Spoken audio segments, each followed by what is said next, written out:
Hello students, dear students, welcome once again. Last class में dear student हमने बात की थी कुछ आईएएस कोड के जो आपके गाइडलाइंस हैं अलग अलग तरीके से, ठीक है, उनके बारे में डिस्कस किया था। तो हमने कहा था कि अगर आपका जो क्वालिटी कंट्रोल है ये एफसीके का यूज वो अलग अलग मामलों में कैसे यूज होता है। एक क्वालिटी कंट्रोल ये था क्यूब टेस्ट का, ठीक है ना। उसके बाद हमने कहा था कि एवरेज स्ट्रेंथ जो भी है कैसे आप देखते हैं, उस तरह से मैंने एग्जांपल की मदद से भी आपको समझाया था। पार्ट नंबर 5 की बात कर रहा हूँ, आज पार्ट नंबर 6 में देखते हैं क्या पढ़ते हैं। टेस्ट रिजल्ट ऑफ सैंपल, आपने देखा था कि test result shall be average of the 3 specimen, 3 specimen का एवरेज लेते थे, और this the individual variation of the strength FCK this should not be greater than plus minus 15% of the average.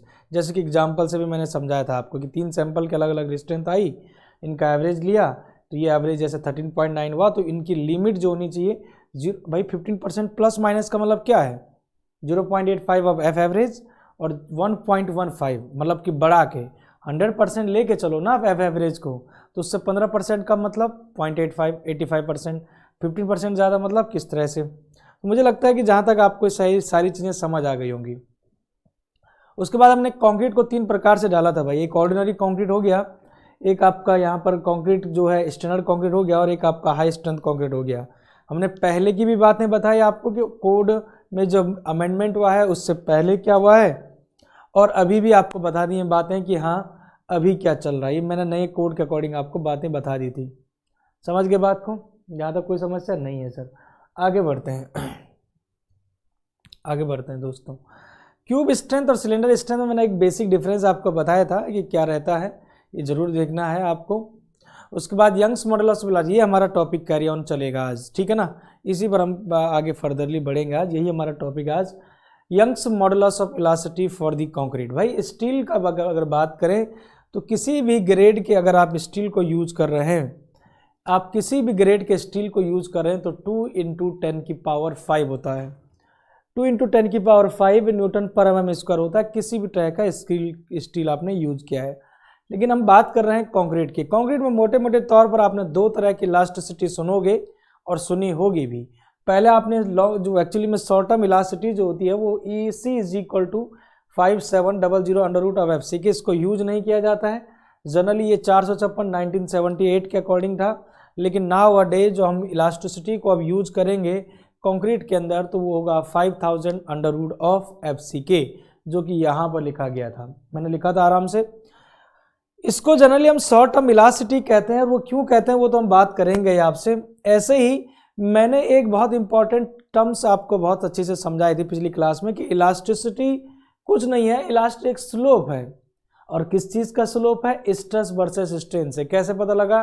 क्योंकि हमको पता है हुक्स लॉ से कि stress is directly proportional to strain, और जब हमने स्ट्रेस और स्ट्रेन के बेस पर एक कर्व बनाया तो वो कर्व हमें थीटा के रूप में tan θ = हाइट अपॉन बेस के रूप में ये हमें ये चीज़ समझ आई थी पिछली क्लास में पार्ट नंबर 5 में कि हाँ ये एक स्लोप है। क्या है दोस्तों? एक स्लोप है।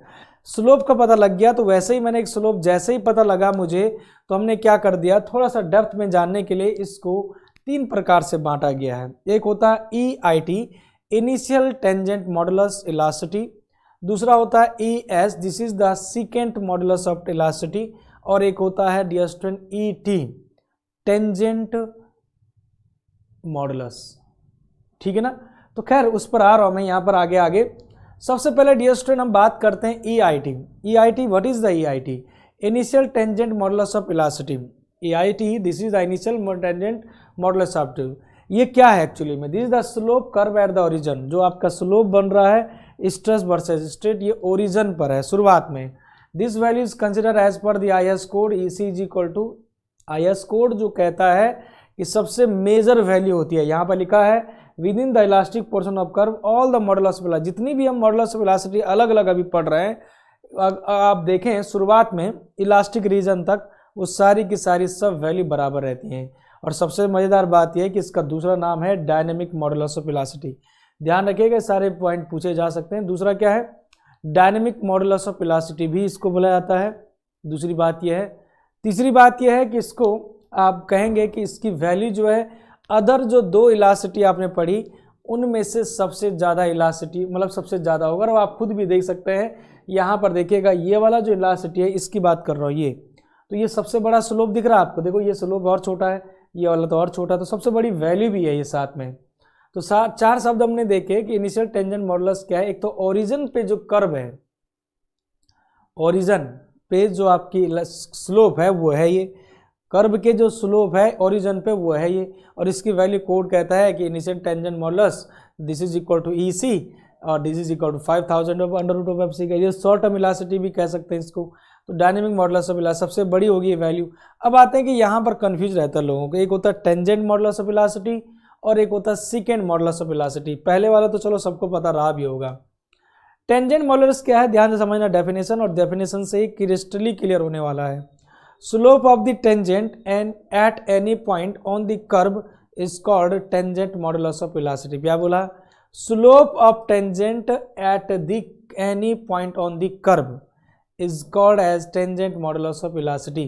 प्यारे विद्यार्थियों ये है slope of the curve at any tangent to the curve. क्या है, हमारी जो इलास्टिसिटी का जो मतलब कि स्ट्रेस वर्सेस स्ट्रेन कर्व बनता है कंक्रीट के लिए, तो वो स्ट्रेट तो है नहीं, पक्का लीनियर तो है नहीं।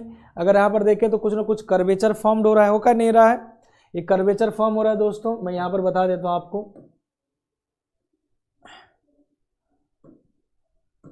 देखो जरा ध्यान से देखो, एक कर्वेचर तो फॉर्म हो रहा है ना, ऐसा दिख रहा है एक कर्व, आपको ध्यान से देखा होगा आपने।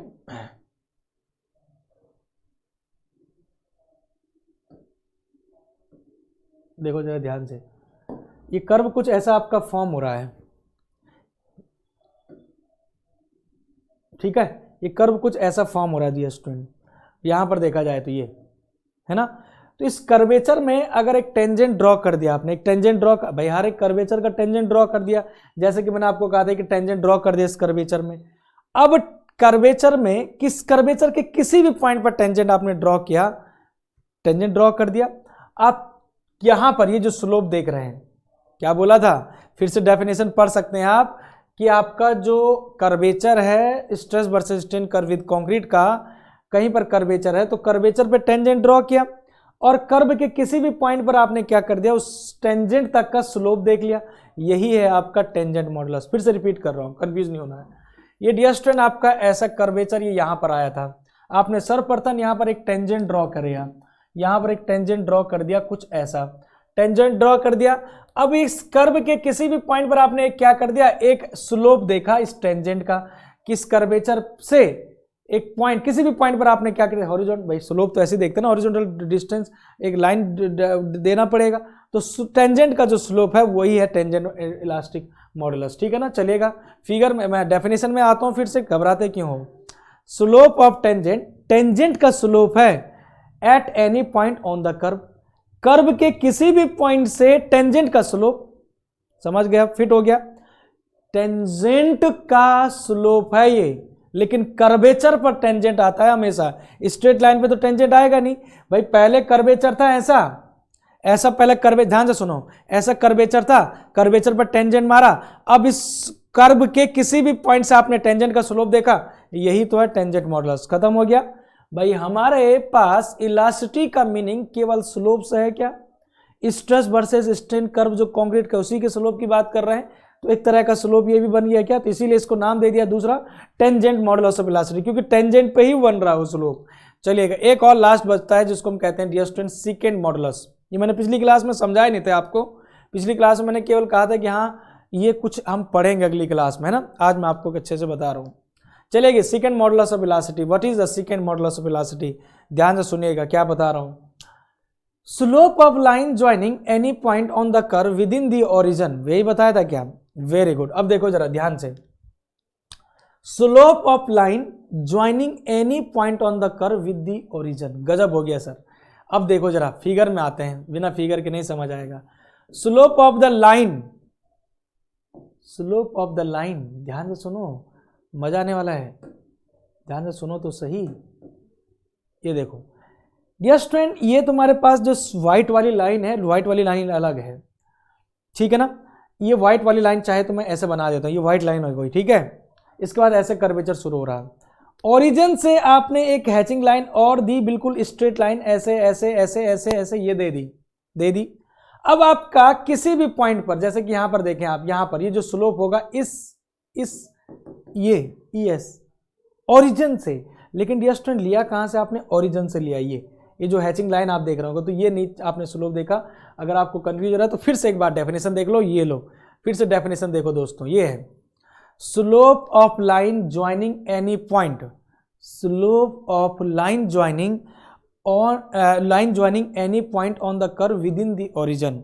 ओरिजिन के साथ जो लाइन ज्वाइनिंग कर रहा है कर्व पे, ओरिजिन से लेकर कर्व पे जो लाइन ज्वाइनिंग कर रहा है, फिर से रिपीट कर रहा हूं, घबरा मत, तब तक मैं छोड़ूंगा नहीं जब तक समझ नहीं आया, ऐसे थोड़ी छोड़ देंगे।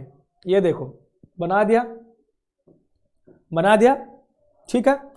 अब क्या है कि आपने जो कर्वेचर दिया ना, कर्वेचर जो बनाया था, मतलब कि जो लाइन बनाए थे वो कुछ ऐसा गया था, ठीक है, गया। अब डेफिनेशन को पढ़ते रहो। डेफिनेशन क्या? Slope of line joining any point on the curve. हमने क्या क्या, ये कर्वेचर पॉइंट यहां से मान लेते हैं शुरू हो रहा है, तो आपने एक अबे यार स्ट्रेट लाइन अलग है, एक स्ट्रेट लाइन आप ड्रॉ करो, एक स्ट्रेट लाइन ड्रॉ करो इस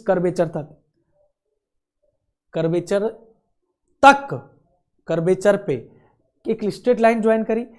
slope of line joining any point on the curve with in the origin, ये कर्वेचर शुरू हो गया मान लेते हैं, और ओरिजिन से आपने देखा तो यहां पर जो टेंजेंट आपका ये स्लोप जो दिखेगा, लेकिन ध्यान रखिएगा ये जो लाइन ड्रॉ करी आपने ओरिजिन से लेकर स्लोप तक की है, इस बात को ध्यान रखना, और स्ट्रेट लाइन ड्रॉ करी है, और वही स्लोप जो कहला रहा है वो सेकेंड मॉडुलस ऑफ इलास्टिसिटी कहला रहा है दोस्तों। चलेगा, इसकी खासियत को देखिएगा। For the design purpose we use the second modulus of elasticity, this is 1/3 of maximum stress, मतलब कि जो भी आपका मैक्सिमम स्ट्रेस आने वाला है, और मैक्सिमम स्ट्रेस हम जो है कंक्रीट की जो मैक्सिमम स्ट्रेंथ है, जो विशिष्ट सामर्थ्य है FCK करेक्टर स्ट्रेंथ, उसी का 1/3 हम लेके चलते हैं, मतलब कि 0.33 टाइम्स ऑफ FCK। लेकिन घबराने की कोई जरूरत नहीं भाई, घबराने की कतई जरूरत नहीं है, क्योंकि डियर स्टूडेंट मैं आपको पहले बता चुका हूं कि जो हम यूज करते हैं वो हम इसी को करते हैं। Actually we use the EC is equal to 5000 of under root of FCK, और आप ये जानते हैं कि इनिशियल टेंजेंट मॉडुलस वाला ये मैक्सिमम वैल्यू है। चलिएगा, अब यहाँ पर ये चीज़ें मैंने इसलिए बताई आपको, ध्यान से सुनना, क्योंकि डियर स्टूडेंट हमारे पास किसी भी RCC के स्ट्रक्चर को डिजाइन करने के सबसे पॉपुलर मेथड और सबसे ज़्यादा यूज होने वाले मेथड जो है वो दो ही है, एक तो है इलास्टिक मेथड और एक है इनइलास्टिक मेथड। कहने का मतलब है हम दोनों बातें पढ़ेंगे। इलास्टिक मेथड का मतलब होता है जिसको हम कहते हैं वर्किंग स्ट्रेस मेथड, जिसमें कि हम टोटली जो है हम स्टील का यूज केवल इलास्टिक लिमिट तक ही करते हैं। जैसे कि यहाँ पर लिखा हुआ है, ध्यान से देखना मेरी बात को, लिखा हुआ है WSM, लिखा है कि नहीं लिखा है? बिल्कुल लिखा है सर, देखिएगा अब ध्यान से। यहाँ पे लिखा है कि where stress is within the elastic limit, लिखा है where stress is within the elastic limit. तो हमने कहा कि इलास्टिक जोन तक तो डियर स्टूडेंट वैसे भी हम जानते हैं, ये तुम्हारे पास इलास्टिक जोन होता है भाई। आपने माइल्ड स्टील का, मतलब कि कंक्रीट का या माइल्ड स्टील का, जब मैं आपको कर्व समझा रहा था स्ट्रेंथ ऑफ मटेरियल में, वो लेक्चर तो देखे हुए हैं ना? अगर वो लेक्चर देखे हुए हैं, नहीं देखे तो बेटा देख लो, काम आएगा, ठीक है। स्ट्रेंथ ऑफ मटेरियल के यूट्यूब की ही मैं बात कर रहा हूँ, बहुत सारे लेक्चर मैंने दिए हैं डिफ्लेक्शन ऑफ बीम तक, उन लेक्चर को पढ़ के जरूर जाना, क्योंकि वो तुम्हें बहुत हेल्प करेंगे आपके इंटरव्यू पैनल के लिए में बैठने के लिए, ठीक है, ध्यान रखना। हमने कहा कि जब हम with in the elastic limit है ना, यहाँ तक हम ऊपर जा ही नहीं रहे, इतना तक ही हम केवल बात कर रहे हैं। तो यहाँ पर तो बेटा ये वाला जो मॉडुलस ऑफ इलास्टिसिटी है या सेकेंड मॉडुलस ऑफ इलास्टिसिटी है, तीनों के तीनों बराबर हो जाएंगे, क्योंकि हम बात करेंगे इसी की वैल्यू फिर बाद में लेंगे इसी, और इसी को हम कहते हैं 5000 of under root of FCK। यही चीज़ तो है वो, जिसको हम दूसरा नाम भी कहते हैं फिर क्या, शॉर्ट टर्म इलास्टिसिटी। इसी को हम दूसरा नाम भी कहते हैं शॉर्ट टर्म इलास्टिसिटी। खत्म करो बात को। लेकिन सवाल तो ये है कि अगर हम बात करते हैं इन इलास्टिक रीजन की, हम इससे ऊपर आते हैं, इसके ऊपर आते हैं जब, तो उस दौरान आपका सबसे बड़ा तो यही होगा इनिशियल टेंजेंट मॉडुलस, उसके बाद सेकेंड मॉडुलस होगा, और उसके बाद आपका टेंजेंट मॉडुलस। और इस चीज़ को आप फिगर से देख सकते हैं, इस चीज़ को आप फिगर से देख सकते हैं। देखिएगा कहाँ गया फिगर, ये है, ये देखिएगा फिगर। सबसे बड़ा आपका इनिशियल टेंजेंट मॉडुलस देखिएगा, उसके बाद ES है, उसके बाद ET है। सबसे बड़ा, फिर से रिपीट कर रहा हूँ, पूछा भी जाता कभी ऑर्डर, इनिशियल टेंजेंट मॉडुलस सबसे बड़ा इलास्टिसिटी, उसके बाद आपका जो स्लोप है वो है tangent modulus, sorry second modulus ES, and then सबसे फाइनली सबसे लास्ट जो है सबसे कम वो है आपका ET क्या है डियर स्टूडेंट? Tangent modulus. एक इनिशियल है, एक आपका, अरे EIT मतलब तो आपका इनिशियल हो गया, कहाँ गया? ठीक है ना, EIT का मतलब हो गया इनिशियल टेंजेंट मॉडुलस और ET का मतलब है टेंजेंट मॉडुलस। खत्म करो बात को। ये बातें हो गई डियर स्टूडेंट, यहाँ तक आपकी क्लियर हो चुकी हैं? यस और नो? अगर हो चुकी हैं बातें तो मैं आगे बढ़ता हूँ, देखिएगा बहुत इंपॉर्टेंट था। EIT this is greater than ES, this is greater than ET। Okay, चलिए अब आगे आते हैं। हमारे पास जो कहानी है डियर स्टूडेंट, वैसे तो हम जानते हैं दो तरह से मोटे मोटे तौर पर, हम मोटे मोटे तौर पे जानते हैं कि जब मैं शॉर्ट टर्म इलास्टिसिटी लिखता हूं, शॉर्ट टर्म इलास्टिसिटी, तो वो और कुछ नहीं है, वो आपकी मैक्सिमम इलास्टिसिटी की बात कर रहे हैं। मैक्सिमम इलास्टिसिटी का मतलब है initial tangent modulus of elasticity, और यही तो है EC is equal to 5000 of under root FC। कई बार रट दिया आपने, कई दफा मैंने लिखा दिया आपको, लेकिन यहीं पर हम जब बात करते हैं long term modulus of elasticity, long term elasticity जिसको मैं डिनोट करता हूं EC डैश से, और EC डैश जो होता है दोस्तों, EC डैश ये होता है आपका short term elasticity EC upon 1 plus theta, या इसी चीज़ को हम ऐसे भी लिख सकते हैं EC dash this is equal to 5000 under root of FC upon 1 plus theta, 1 plus theta दोस्तों। तो ये है सारी की सारी बातें, ठीक है ना, ये है सारी की सारी बातें। EC dash this equal to 5000 under root of FC 1 plus theta, 1 plus theta. तो ये आपका short term elasticity upon 1 plus theta कर दिया। अब थीटा क्या है यहाँ पर? थीटा को हम क्रिप कोएफिशिएंट कहते हैं भाई, theta is the creep coefficient. अब सवाल यहीं से शुरू होता है डियर स्टूडेंट, आपके दिमाग में आना, आपके दिमाग में सवाल यहीं से शुरुआत होते हैं। अब ध्यान से सुनना, बहुत इंपॉर्टेंट बातें बता रहा हूँ। देखो, हमने कहा कि थीटा क्या है, कि थीटा है आपका क्रिप कोएफिशिएंट, ठीक है ना, थीटा क्या है? क्रिप कोएफिशिएंट। और ये क्या है, किस चीज़ की बात कर रहे हैं? Theta, what is the theta? This is the creep coefficient and this is the ratio of creep strain to elastic strain. ये जो है आपका रेशियो है एक तरह से, और किन चीज़ों का रेशियो है? ये है आपका creep strain upon the elastic strain. प्यारे विद्यार्थियों, कहानी कहाँ से शुरू होती है? वो यहीं से होती है, क्योंकि एक्चुअली में शुरुआत में जो होगा स्ट्रेन वो इलास्टिक स्ट्रेन होगा। धीरे धीरे, जैसे मैं कहूँ कि आपका 7 डेज का है, तो आपका ये इसमें लिख देता हूँ मैं 7 डेज का, ये 2.2 ऑफ x हो जाएगा, ये वाला जो होगा 1.6 ऑफ x, और ये वाला आ जाएगा आपका 1 ईयर वाला, इसको करना पड़ेगा, ठीक है, देखते रहो, टेंशन ना लो आप। ये है आपका 2.2, 1 ईयर का 2.2 नहीं होगा ना, ये 1.1 होगा, 1.1, ठीक है ना, और ये हो जाएगा 2.2 ऑफ x। अब ठीक है, तो यहाँ तक समझ आया? किसी को बताओ सर क्या हुआ, ये हमें तो कुछ समझ ही नहीं आया है। 7 डेज का 2.2, उल्टा तो नहीं कर दिया? अच्छा, ये 2.2 है, सही कर देना इसको। 7 डेज का, 28 डेज का 1.6x, और 1 ईयर का ये वाला है, 1 ईयर का ये वाला है ना, तो ये हो जाएगा आपका 1.1। अब सही कर दिया मैंने, चलो ठीक है, 1.1, ठीक है, ये 1.1 है, ठीक है, ये 2.2 है दोस्तों। ये समझ नहीं आ रहा होगा सर आप बताना क्या चाह रहे हैं, ये कुछ समझ नहीं आ रहा होगा अभी, है ना। चलो मैं बता रहा हूँ इसकी चीज़ें क्या है। बेसिकली यहाँ से शुरू है डियर स्टूडेंट, देखिएगा, क्रिप स्ट्रेन इन कंक्रीट। कंक्रीट पर जब हम बात करते हैं, जब स्ट्रेस लगाते हैं, लोड लगाते हैं, तो उसकी कुछ कहानी है। कहानी क्या है कि शुरुआत में एक्चुअली में उसमें सबसे पहले तो इलास्टिक स्ट्रेन जनरेट होगा, इतना तो सबसे पहले तो उसमें इलास्टिक स्ट्रेन भी जनरेट होगा, इलास्टिक स्ट्रेन जनरेट होगा। मतलब कि अगर किसी बॉडी में आप लोड लगाएं, ऐसा कोई लोड लगाएं, तो होगा क्या, वो खींचेगा। लोड लगाने का मतलब है वो खींचेगा। लेकिन अगर आप उस लोड को रिमूव कर दें तो वो अपनी ओरिजिनल अवस्था पे आने की कोशिश करेगा।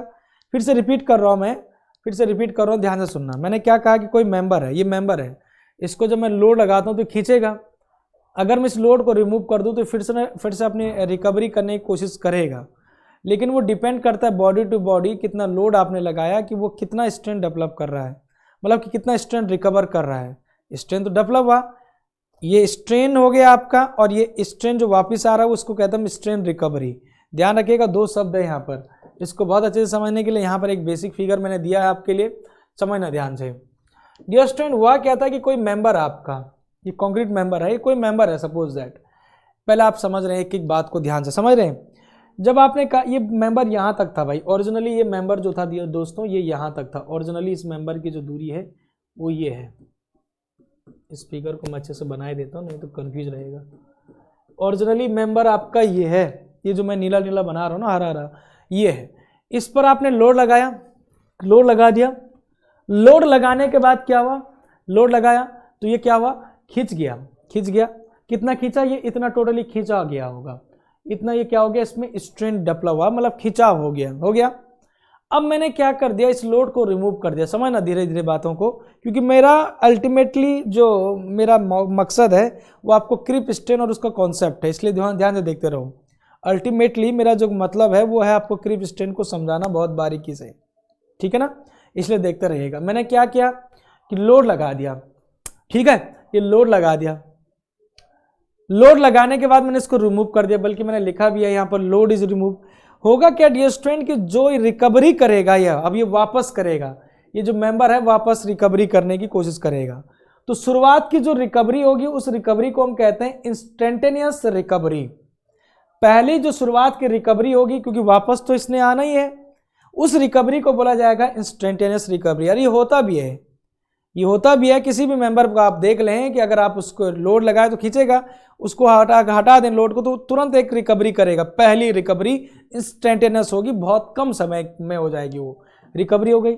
लेकिन इसके बाद एक दूसरी रिकवरी होती है डियर स्टूडेंट, साथ साथ चल रही है, उसको कहते हैं हम क्या, क्रिप रिकवरी। क्या बोलते हैं इसको डियर स्टूडेंट, क्रिप रिकवरी।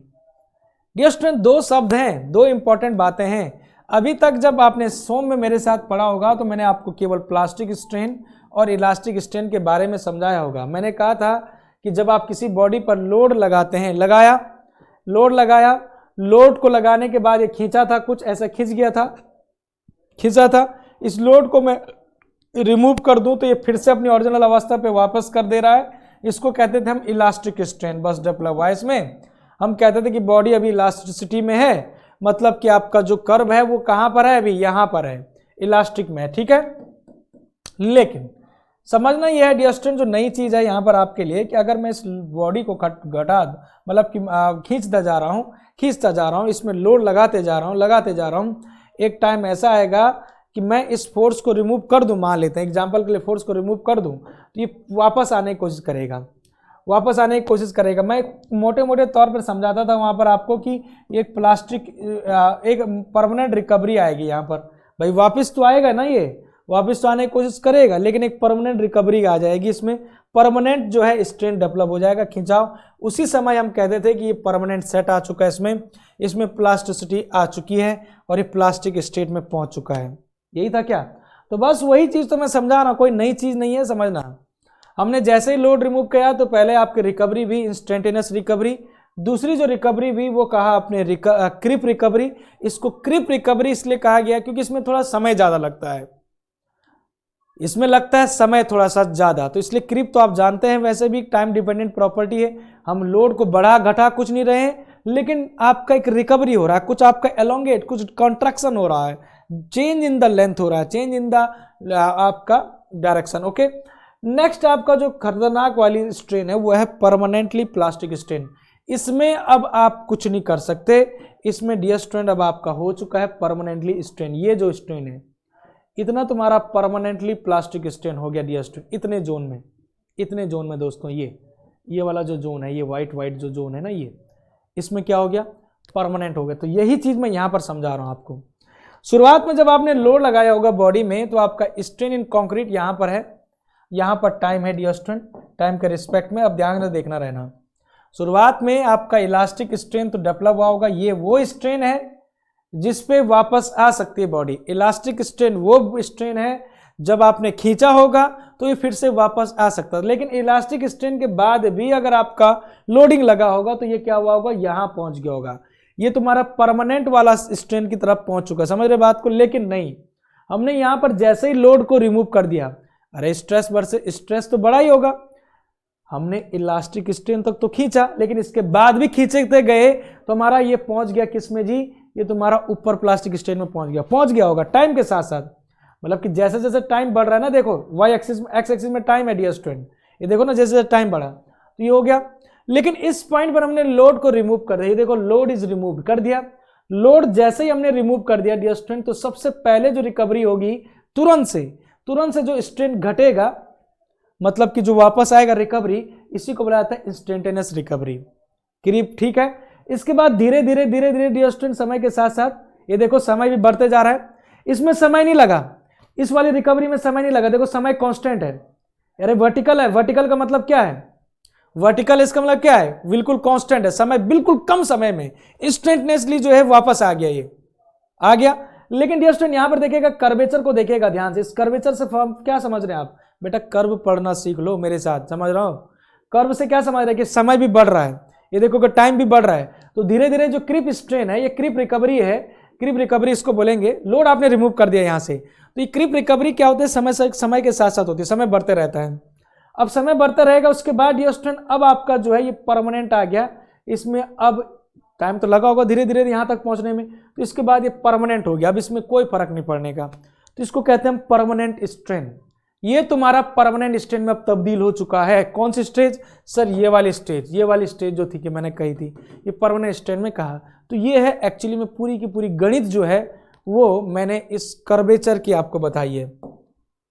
अब आप कह रहे होंगे सर ये सारी चीजें क्यों बता रहे हैं, हमारे लिए ये बेसिक चीजें हमें पहले से भी पता थी कि हाँ, आपने पहले भी समझाया था कि आप बॉडी में जब लोड लगाते हैं तो लोड का जो आप छोड़ देते हैं तो फिर से वापस आता है। बस ये नई चीज ये सीखी सर कि एक आपकी इंस्टेंटेनियस होती है, एक क्रीप वाली होती है और एक परमानेंट वाली होती है, बस यही नई टर्म्स आपने 3 चिपका दिया। आज क्यों बता रहे हैं आप ये हमें, हम इसलिए बता रहे हैं क्योंकि डी स्ट्रेन ये सारा जो खेल है, एक्चुअली में ये सारा जो खेल है ये इलास्टिसिटी का खेल है, क्योंकि मेरा मोटिव इलास्टिसिटी ही आपको समझाना है, और इलास्टिसिटी से जुड़ा हुआ जो टर्म्स है वो है क्रीप कोएफिशिएंट। अब समझो क्रीप कोएफिशिएंट क्या है, ये दो चीजों का रेशियो है, creep strain upon the elastic strain, creep strain upon elastic strain. ध्यान से सुनना दोस्तों, इलास्टिक स्ट्रेन वो स्ट्रेन है किसी भी बॉडी में, अगर आप देखें किसी पर्टिकुलर बॉडी में, तो इलास्टिक स्ट्रेन एक तरह का कांस्टेंट हो चुका है।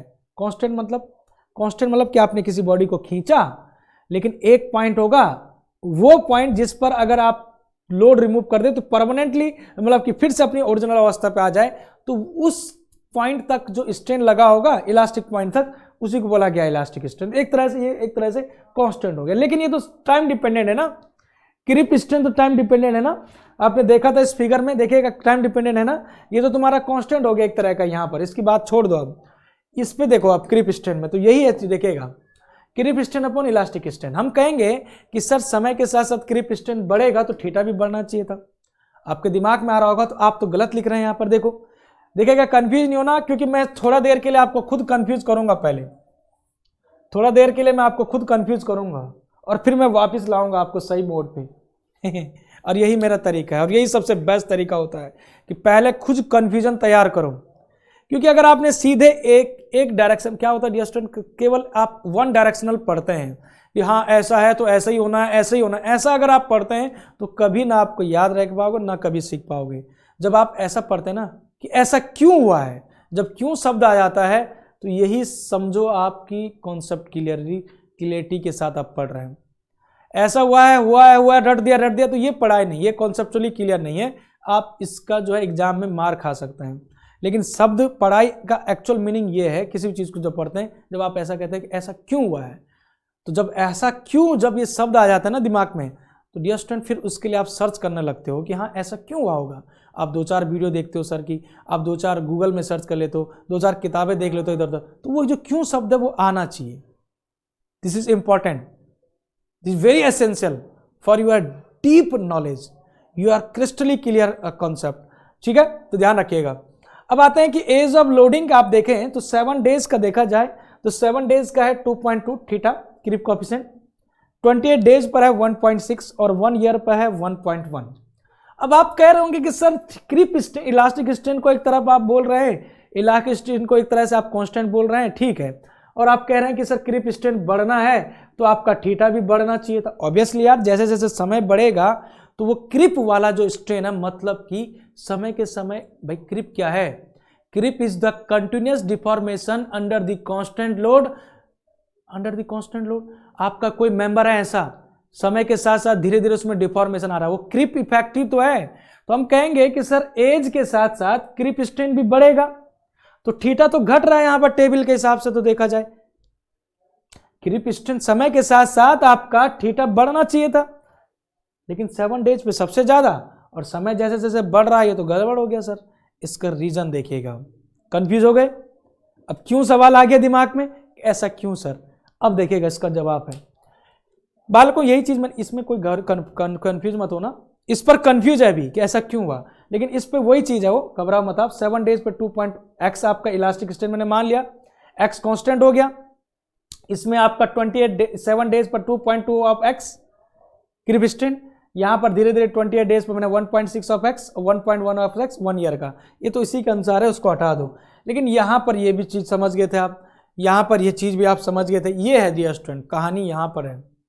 बस अगर आप इस बोर्ड पर जो मैंने लिखा हुआ है अभी ये समझ गए ध्यान से, तो बस यही है पूरा का पूरा कंक्लूजन कि क्यों हम जो है थीटा की वैल्यू को घटते हुए देखते हैं समय के साथ, क्यों हम थीटा की वैल्यू घटते हुए देखते हैं समय के साथ। यही रीजन है जो ये बोर्ड में लिखा है, ध्यान से समझना, फोकस करना, मुझे फोकस करना दोस्तों, ध्यान से समझना।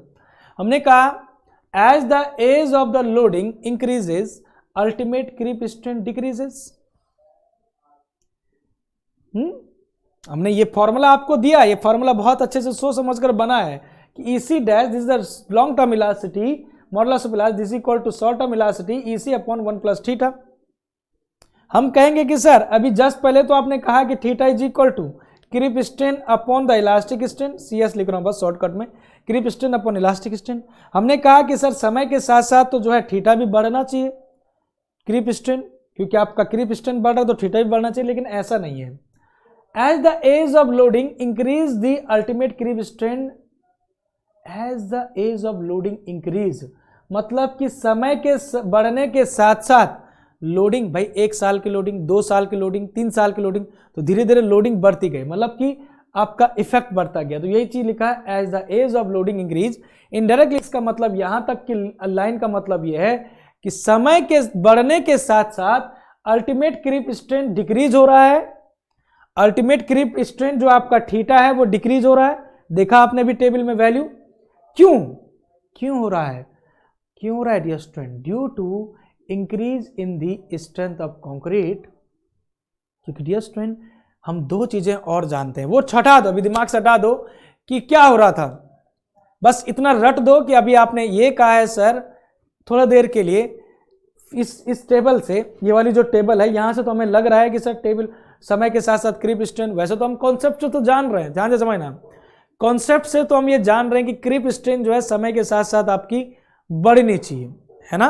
लेकिन टेबल में जैसे आप देखते हो तो वो घट रही है वैल्यूज, थीटा आपकी घट रही है, वो इसलिए घटता है, उसके पीछे का रीजन है क्योंकि हम जानते हैं कि समय के साथ साथ आपकी कंक्रीट की स्ट्रेंथ भी बढ़ती है क्या? समय के साथ साथ कंक्रीट की स्ट्रेंथ भी बढ़ती है, या आप सब लोग जानते हैं, और यही रीजन है जिस वजह से क्रिप स्ट्रेंथ की वैल्यूज डिक्रीज होते हुए दिखेगी। बस देखेगा, हमने कहा ultimate creep strength decrease due to the increase in strength of concrete and hence ultimate creep coefficient decrease with the age of loading. और यही कारण है डियर स्टूडेंट कि हम क्या पाते हैं, वैसे तो फॉर्मूला यही है, हम सब लोग जानते हैं भाई, कोई घबराने की जरूरत नहीं है। Creep strength this is great, this will be increase then theta will be increase, but समय के साथ साथ जो है स्ट्रेंथ ऑफ कंक्रीट भी बढ़ती है। इस वजह से हम ये देखते हैं, हम ये पाते हैं एक्चुअली में रिसर्च में कि भाई हमारे क्रिप स्ट्रेंथ का वैल्यू की जो है थीटा वो घट रही है, ये बात सच है, ठीक है। तो ये चीज़ भाई ध्यान रखना। तो 1 ईयर का 1.6 28 डेज समझ आया कि नहीं आया, कमेंट बॉक्स में जरूर लिखें अगर आपको समझ आया है, कुछ कंफ्यूज है तो सारी बातें लिखना, ठीक है। तो ये शॉर्ट टर्म का इलास्टिसिटी का कहानी था, और सारा का सारा यहाँ पर इलास्टिसिटी जो चैप्टर है, मतलब कि जो कहानी है वो सारी खत्म हो जाती है। तो मुझे नहीं लगता कि कोई डाउट आपको यहाँ पर होना चाहिए, होना नहीं चाहिए, बताओ है कि नहीं है? अरे बोलो तो सही कुछ। क्लियर है यहाँ तक?